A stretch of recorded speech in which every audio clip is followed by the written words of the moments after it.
Hi guys, welcome back to my channel, and today we're reading The Colorless Sara short by Michael Smith, art by Natalie Crinch. And this book is available on Kindle Unlimited. So let's start reading. A butterfly's wing convey fanciful things, except if you're poor Sara Short. She sat in the corner by herself, typing the daily report. The butterflies lived in the hollow oak tree, close to the ground filled with flowers. They managed each blossom, made sure they were lovely, enhancing the warm springtime showers. Nyla, Queen Nyla gave out the chores that needed a butterfly's care to decorate nature, take care of the forest, and glitter the warm morning air. The chores all needed color and grace, and Sara was lacking in each.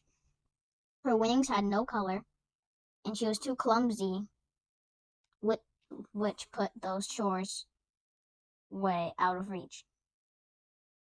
Now, the queen butterfly loved Sara Short. Each day, she'd have her assistant to organize and help things straight and care for the springtime chore list. Sara worked hard to make the queen proud. She'd dream of flowers and spring. She loved to prove what she could achieve in spite of her colorless wings. From when she was born, Sara Short's wing lacked the color that all her friends had. Her own outward beauty was not very, if you asked her, was not very pretty, but sad. The others would tease and point at her wings. She felt like she didn't belong. It made her feel different, a little lonely. So Sara learned how to be strong. Sara worked hard and did all her chores, hoping that her time was near when the queen would let Sara Short help to glitter the wind with her peers. The queen told Sara that the glitter was nice, but only one part of the dream.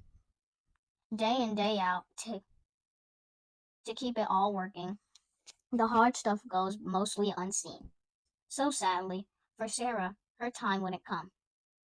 As day after day would go by, she kept helping the queen to run everything and tried very hard not to cry. A few years passed by.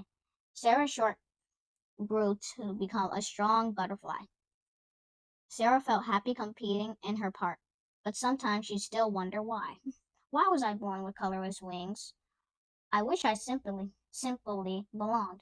But still, she continued to keep her head up and made sure her flutter stayed strong.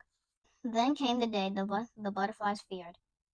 An hour they, an hour they all knew would come, even though they dreaded that day.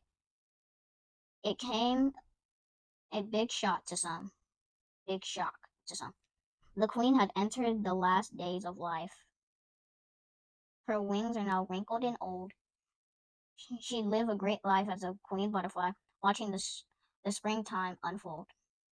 The butterflies worried and made such a fuss, for none of them knew what to do. They relied on direction from their leader each spring to make sure the magic's on cue. Think of the roses, the white daffodils, the beauty of all nature's flowers. The forest relied on butterflies' work to enhance the springtime rain showers.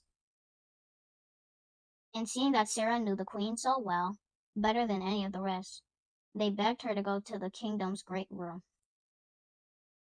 and see what their queen would suggest. Sara Short entered the room of the queen, where there she lay tired in bed.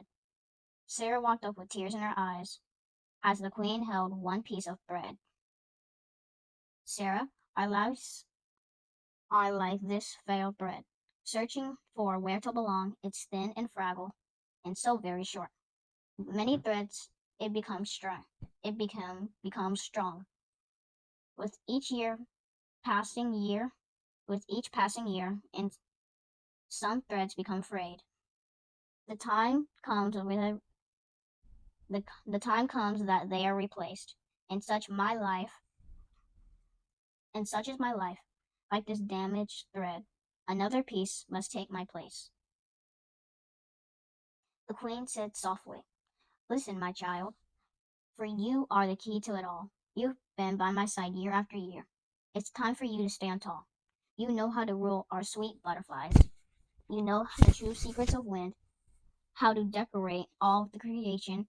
The magic lies right here within. Now go on, my Sarah, and please take my place. Lead with compassion and love. Attend to the wonders of what's been created. I'll be watching you from I'll be watching you close from above. Sarah stepped back and took a deep breath. She looked at herself in the mirror.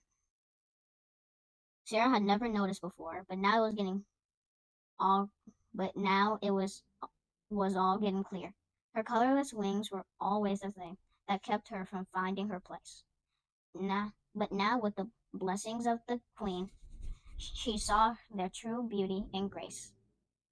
She spread out her wings in the great kingdom room, and yes, they both had no color, but power and elegance shone from the pair with patterns possessed by no other. And two final things that the queen had left.